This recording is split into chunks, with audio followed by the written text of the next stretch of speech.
Hey everyone, this is Bales. I'm at FanDuel and going to review a couple lineups from week 3. The lineup on the left is my worst lineup in terms of actual points scored, and the lineup on the right is my best lineup. Overall on the week, I did actually okay in terms of the average percentile where my lineups finished.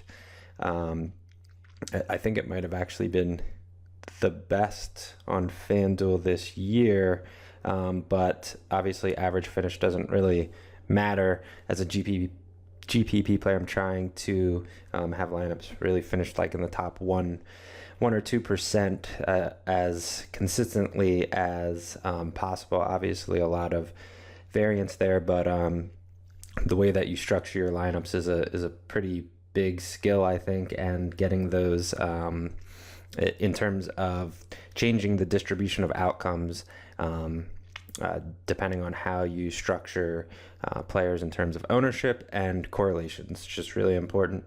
And so in that way, even though my lineups did okay in terms of points, that's not really the goal. It's to win a tournament or finish high, and they didn't do that, so that is unsuccessful. So look back at why that might have been the case. Obviously, a lot of luck involved short term, but you do need, if you're a tournament player, you want to have more a higher than average number of lineups at the top, and then probably also a higher than average number at or near the bottom, which means that you're taking on the risk that you need to win.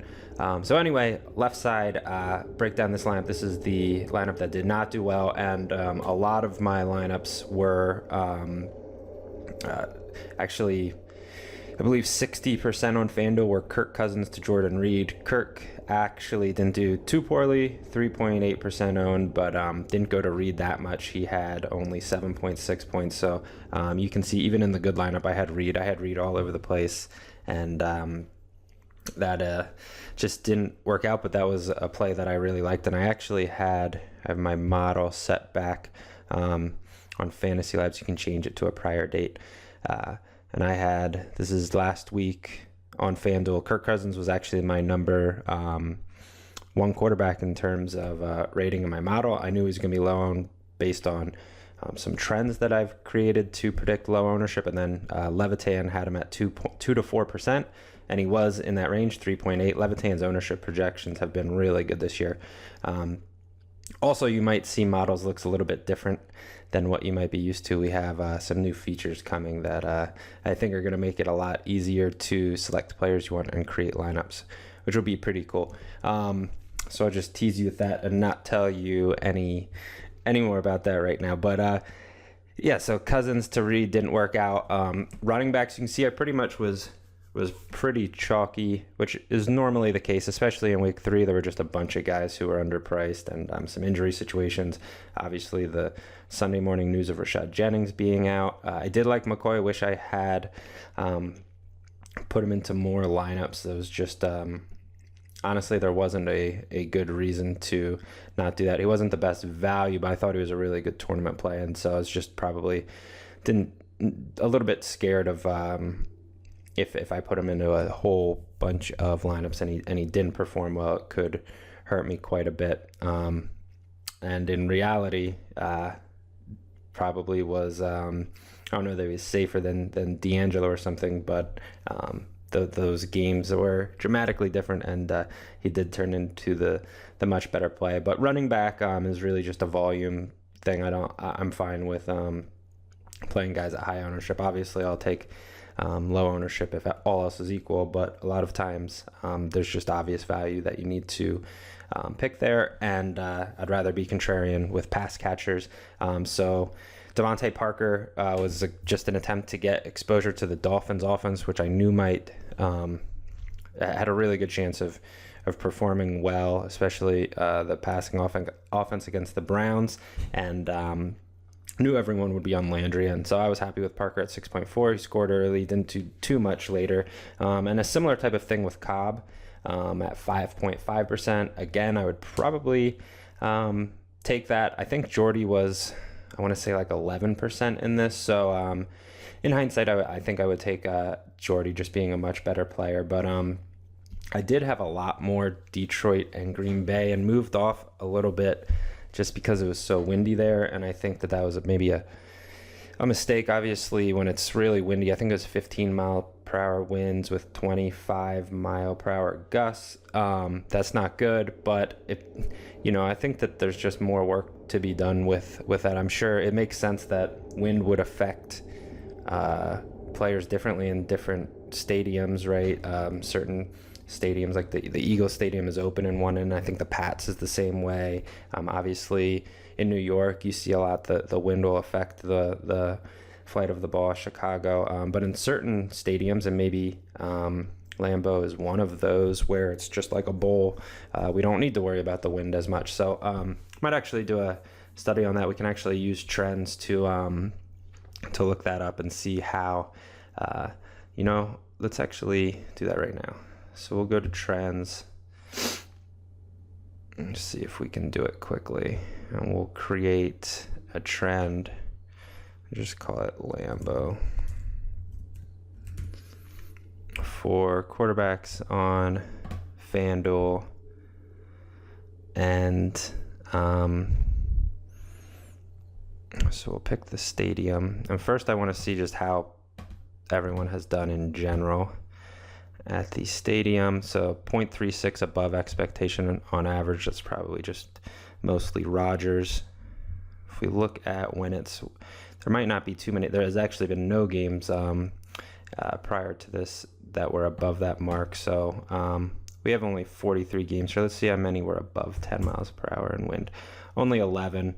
You can see, though, that plus minus dropped dramatically, as did the consistency. So not a huge sample, but interesting nonetheless. I probably wouldn't look at just Lambeau, but like I said, I'm sure that it is a stadium-specific thing. So that those are interesting results. But yeah, so that was why I avoided that particular game, or didn't avoid it, but just dropped my exposure from earlier in the week when I had actually Rodgers, Nelson Cobb as my number 2 combination behind Cousins to Reed. Jordan Matthews just thought was underpriced and going to be underowned, and I think that was the case, and game flow didn't work out too much for him there. He also, I believe, dropped at least one more pass, so that's just something that you need to deal with. Bengals obviously thought that Simeon was going to not tear them apart like that. Not really wasn't too much thought that went into that, other than I thought that if they got up, they were going to be in a good spot to force him to turn the ball over, and I figured they wouldn't be terribly popular. And then Janikowski, same thing, where with kickers, I'm just looking for some sort of upside in terms of the line and low ownership, and got that with him at 1.9%. So that was fine. Okay, so onto the right side, 159. This finished 45th out of 2247, and this was my top lineup. Obviously did well because of the Stafford, Jones, Golden Tate stack. I actually liked Golden Tate more than Marvin Jones, and I would actually do this probably if I had to choose one of them, which I did in other lineups. I would and did choose Tate, and if I had to do it again, I would. I think that Stafford obviously is looking for Marvin Jones, but I don't think he's that much better of an option in tournaments at $400 more and roughly 7 times the ownership there. So I double stack though, and didn't want to do that with the Redskins just because I don't particularly like to use Deshaun. I think his upside is his perceived upside is maybe a bit overrated, just because he doesn't get a ton of looks, can't score in the red zone very well. I think he has like maybe 16% career red zone touchdown rate, something like that. Whereas this offense in Detroit, I figured both of those guys would be getting a bunch of targets, probably going to be down, trying to come back, and again, would have had more if I didn't perhaps naively take some of these guys out because of the wind. Shady talked about Vereen. Again, that was just a situation where I thought, even though the news about Rashad came out early in the morning, you'd still have some lineups that were sort of already set and people don't want to change them. And so just reacting to news, I think, will generally get you lower ownership than maybe what we should see. Antonio, I knew would be high. Didn't think he'd be this high per se, maybe around 30%. See where we had him on Labs. But yeah, I didn't think he would be at 38.5%, but I was still fine actually. And he had a really big game without scoring, 12 receptions, 140 yards. So if he scores there, it's a pretty massive game for him. I was fine with the ownership there because I thought he was in such a good spot. I believe he was one of my, we need to change the date here. I believe he was one of my top values at receiver on FanDuel. It might have been number one. And I really wasn't concerned about ownership. I don't think that you need to be concerned about ownership at every single spot. Yeah, so he was number one. And he also was, yeah, like I said, you can construct your lineup in a way that can be contrarian without trying to do it at every single spot. And so sometimes maybe the best play is to do something like I did here, that I actually didn't do that well in the lineup that didn't perform well, where I mix some chalky guys like Antonio Brown and Jordan Reed with true low owned, so Stafford 2.2, Golden Tate 1.2, as opposed to here, other than the kicker, I just have like Cobb at 5.5, Devontae Parker 6.4. That's not really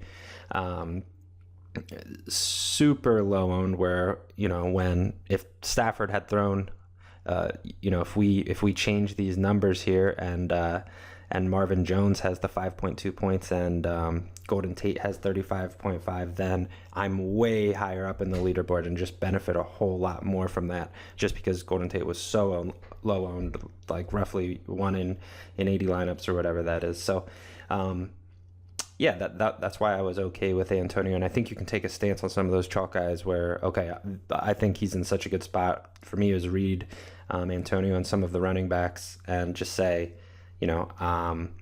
I am okay putting these guys into tournament lineups. I still think that their ownership isn't really prohibitive. They're such good values. And then I'll be contrarian around that. And if you like certain guys that are going to be low owned, then that's even better.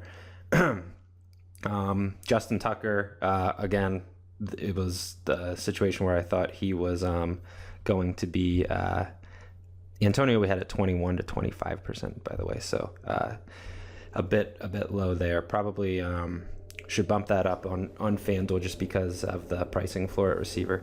But yeah, Justin Tucker, again, combination of the line, and didn't think he was going to be super high owned like a Vinatieri or something like that. Dolphins D, I actually didn't have much of this. This was just like complete hedge because I knew that they were going to be extremely high owned. Probably not that smart to hedge on defense. It's rare that a defense scores so many points that they're going to kill you. So I think this is a mistake that I made that I'm probably going to try to avoid, where I don't really care too much about how a chalk defense going off could affect me. Occasionally they'll score a whole bunch of points, but it's never like, if Antonio's 40% and has 3 touchdowns and 200 yards where you just need him to win. I think you can always win without having a particular defense for the most part. So that was a mistake, but I did have way more of a bunch of other defenses. They were probably my maybe 7th highest exposure or something like that. So so that was my thoughts on these 2 lineups. One did well, one did not. And definitely make sure that you're doing this as a practice in general, going back. You can change the date here on Labs. You can also